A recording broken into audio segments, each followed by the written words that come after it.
How about you let me decide what your kids learn? Why aren't they just I bet you if they tuned in for the first 20 minutes of the box every day, everybody would be instantly smarter or dumber. Either one. Hard Rock Lunchbox.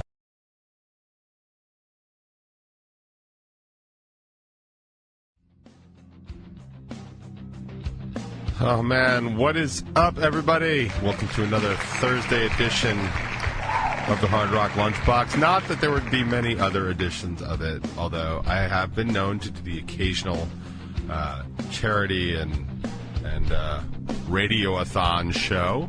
I am not doing that today. Sorry, my microphone is still set up from when Annie was in the studio here, and I'm just trying to get it back to normal. Everybody like that interview with Annie? I thought it was pretty good. Annie's always a very good guest to have in the studio. I did pop up the brand new episode of the Top 20. It came out this morning, just as morning started, and I did not get my video from Ms. Stoic, so I just went with a series of pictures, so it looks like I'm talking to a slideshow. If it looks like I'm talking to a slideshow, that's because that's exactly what I'm doing. Yeah. Annie is always a very good guest. She's always also a very interesting interview because of kind of the role she plays in, like in our local circle, for starters, and also the fact that she's very on the national stage and has access to that sort of stuff, and also that she works directly in the music business, like the touring and production end of the business and stuff like that, and then also fronts an all-girl band. So it's like she has a lot of perspective on things that I don't have because I am not that person. And yes, that's the way it's supposed to be, but I always find those interviews very, very interesting because a lot of my guests, especially like Mikey and Jimmy and stuff like that, like we have a lot of similarities. So we can talk a lot about like stuff we have in common and stuff like that. And I find that with Annie, it's a lot more enlightening to talk about the differences that we have because of the different places, the different spaces we occupy. So I strongly recommend that interview. It was for the top 20, but we actually filmed for 55 minutes. So top 55, if you will. And that is available right now on Strangerhood TV. You can check that out. And, of course, the rest of the interview will be on the Hard Rock Lunchbox podcast, which you can get Spotify, Apple, anywhere you get podcasts. Feel free to check that out. That's just a replay of this show without most of the music. And that's kind of that. In other Strangerhood TV news, it is the Bacon Is My Podcast anniversary. Yeah, give it up.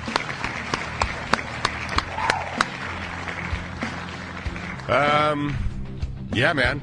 That's a big deal. Like, a year on a podcast. Ask anybody that's had an idea to do a podcast or some sort of show and put up anywhere from 1 to 5 episodes, how hard it is to actually do a podcast for a year. It's a big deal.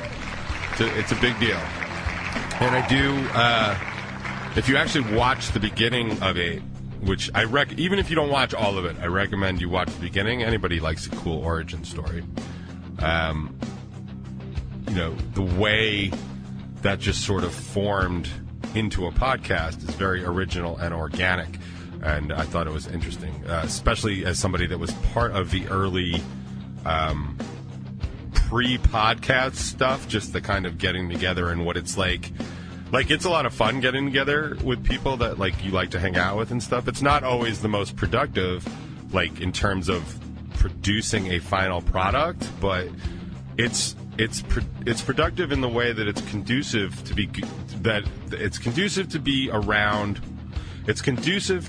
producing, being productive, being around people that are of like mind and that you enjoy being with, because creativity kind of flows in those environments where it's like fun and you're laughing and you can mess with people. Like, I don't know.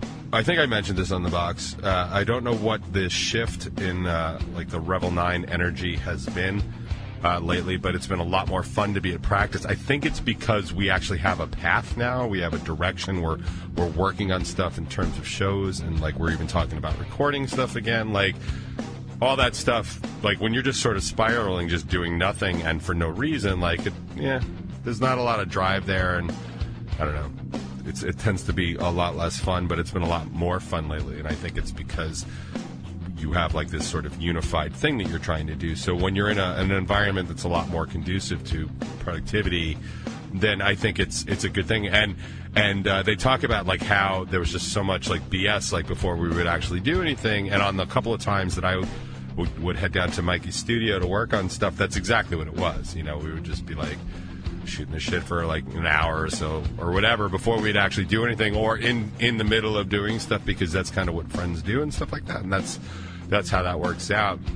And they refer to the whole fly on the wall thing. Like people for years have asked,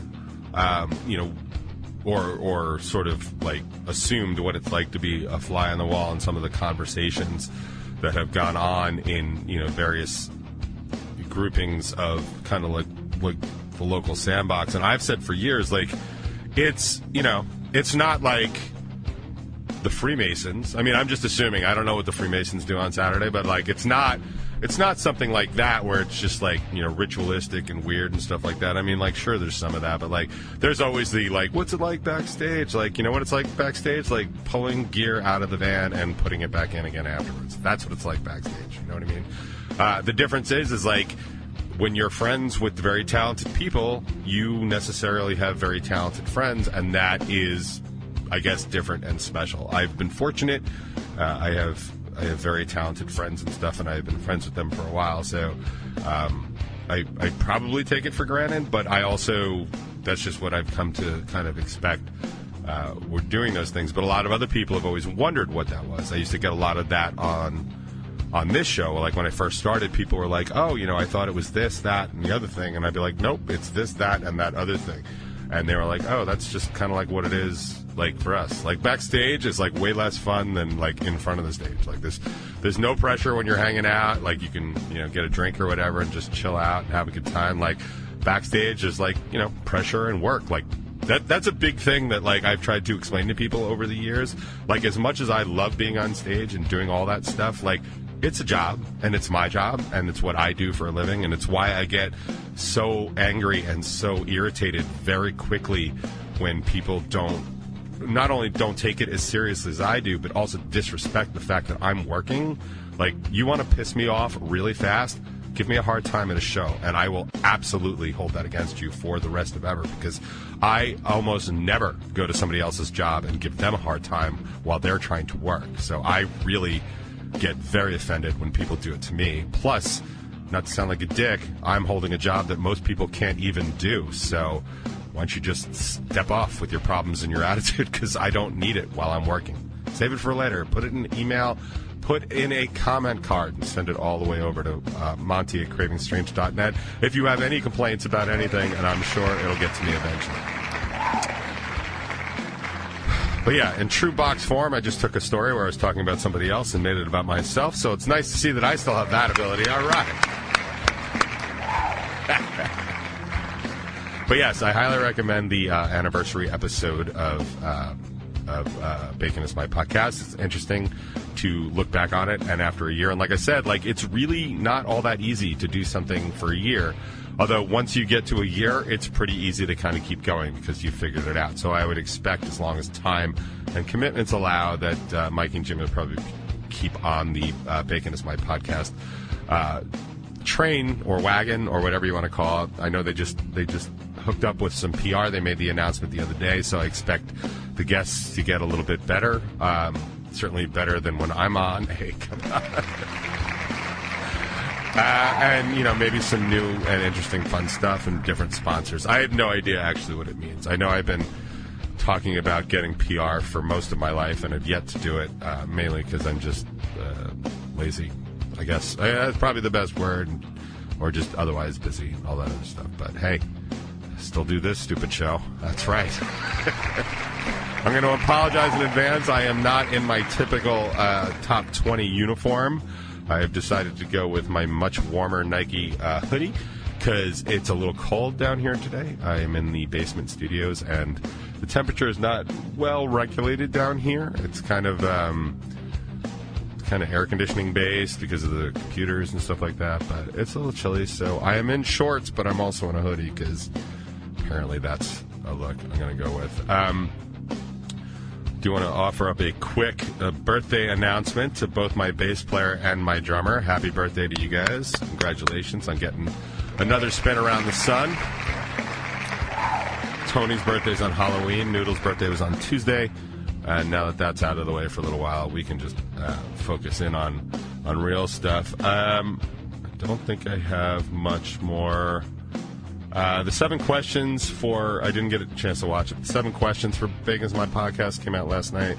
It's for Ansible. I guess that's a band. Like I said, I didn't get a chance to watch it. I've just been really slammed for the past, several weeks for starters, but certainly this week I'm actually behind on a lot of projects. In fact, I'm going to be bouncing out here as close to as possible because I've got actual work I've got to get done today, like deadlines, like assignments and stuff like that. So it's very nice to be back in school. Oh man. So I don't know. Honestly, I've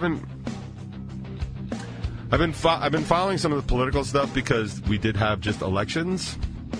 I do hope most of you, if not all of you, that are eligible voted because I think it's an important thing to vote. I almost did not vote. I was running out of time, but I ended up getting up there to vote anyway. I find it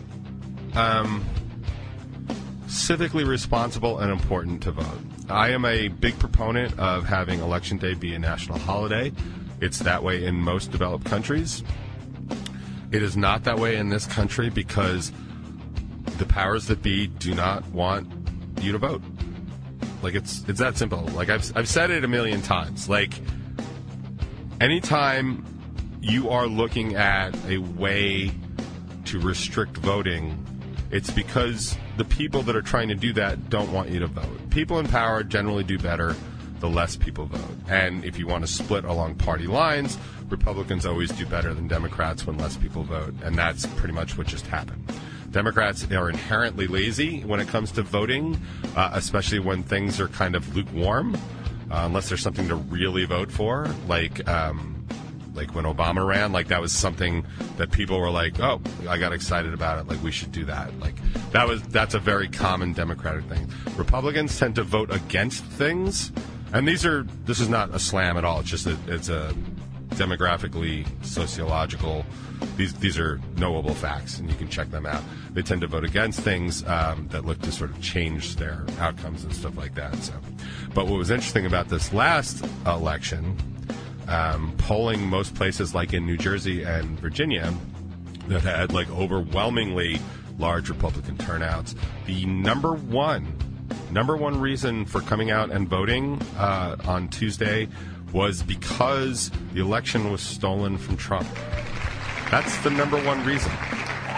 The number one reason given on exit polls was that, which is funny because it's a lie, and it's been proven to be not true over and over again, which makes me feel even worse about a lot of the electorate and how simply dumb they are. I mean, I don't know how much more proof you need, and it doesn't really matter because you won't believe it anyway, but that should be starting to scare everybody on Earth that isn't one of those people, because if you're motivated by a huge lie like that to change your political landscape, like, that's dangerous. Like, that happens in dictatorships. You know what I mean? Like, most notably stuff like, I don't know, pre-World War II Germany, when they blamed a lot of stuff on a certain group of people, and a lot of people started believing it and voted in that way. Like, anybody, like, just ringing a bell for anyone? The number two reason, actually, in Virginia was a little more interesting because they said they were voting based on education, because Virginia Democrats, I guess, I mean, the Virginia government, which was basically Democratic, was looking to add in I don't think it was the critical race theory that Texas was all upset about, but they were looking to augment education about people of color and sort of their history. They were looking to augment that. A few years ago, they were trying to do that in Mississippi because the Mississippi government, which is all Republican, was changing the way they were representing slavery in their history books.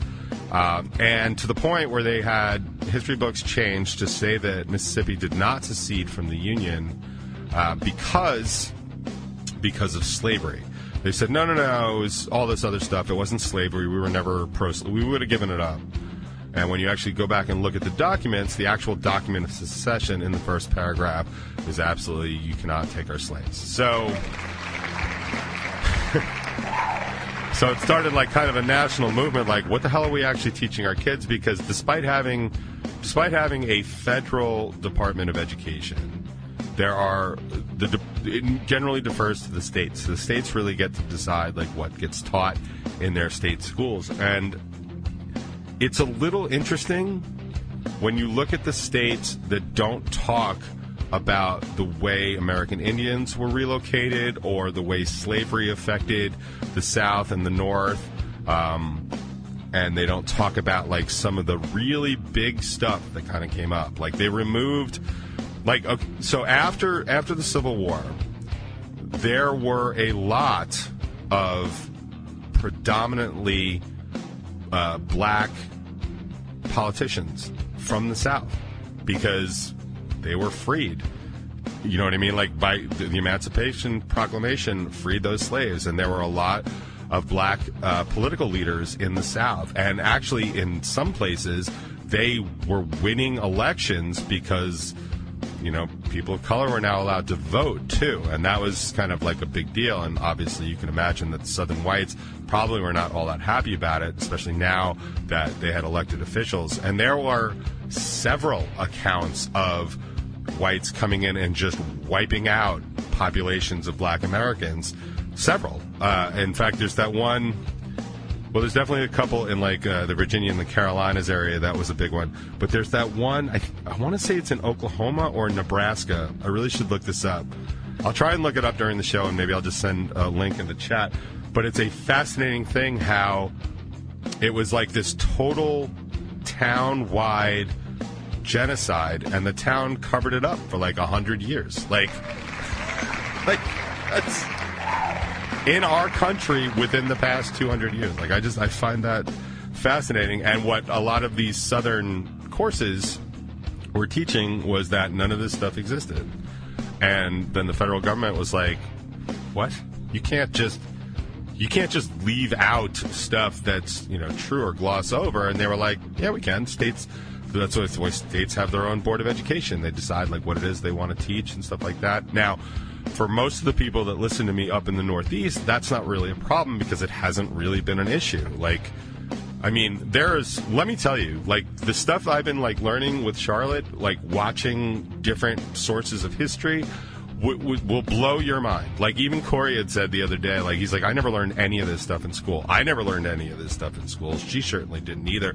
The amount of stuff that's just dropped from basic education in this, especially in social studies, where I feel like it's a lot more, you know, who's in charge that decides like what gets taught. Like the stuff that she is learning just blows my mind. The stuff I learned about like even European history, about like the Napoleonic Wars and stuff over the past year, I was talking about that on the box not too long ago, just blows my mind. That's stuff that I wasn't taught. I was in every AP class they offered in high school, and this is stuff I didn't know.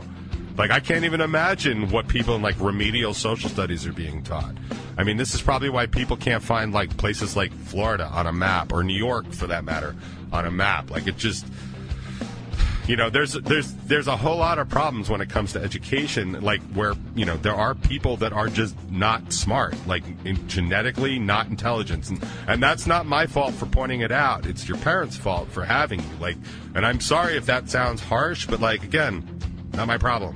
Like, that's just the way that it is. But the simple fact that we're not even pushing enough information into the brains that can't handle it just drives me crazy. And now you have all this other stuff where like people are trying to correct what kids are being taught, because if you don't know, like seriously, if you didn't know about stuff like the Trail of Tears and like the American Indian relocations and like Sitting Bull and like all the stuff that happened, like if you didn't know any of that, you'd be like, oh, it's pretty weird that all the American Indians just settled into these little small square places, had casinos and drug problems. Like, that's not what happened. It's not how it happened. And I don't expect anybody to know that unless they stumble upon it, are super interested in it for some reason, or they get taught that in school. And the fact that all these places are just trying to color like what they teach in school, because, and pardon the pun, because color is probably the wrong word, but like discolor all the stuff that they teach in school is really just like absurd and abhorrent, and nobody seems to be upset but me. But anyway, that was the number 2 thing in Virginia. People came out, they're like, we don't want you telling us what we're going to teach our kids. And I'm like, oh, that's okay. All right. So C+, coal miner, married, part-time B-, hair cutter, and they're going to decide what to teach the next generation based on their extensive knowledge of socioeconomics, I guess. Like, how about you let me decide what your kids learn? Why didn't they just I bet you if they tuned in for the first 20 minutes of the box every day, everybody would be instantly smarter or dumber. Either one. It's just fine. But I'm sorry. I didn't mean to talk all that much. I'm going to try and get into the chat here and see what's going on, seeing as I missed so much of it yesterday because you know how Annie is. Just talk the whole time, so I didn't get to see anything in the chat. But I'm going to go read the chat right now and find out what's going on. And in the meantime, I shall entertain you with this thusly. It's a little Rise Against on the box.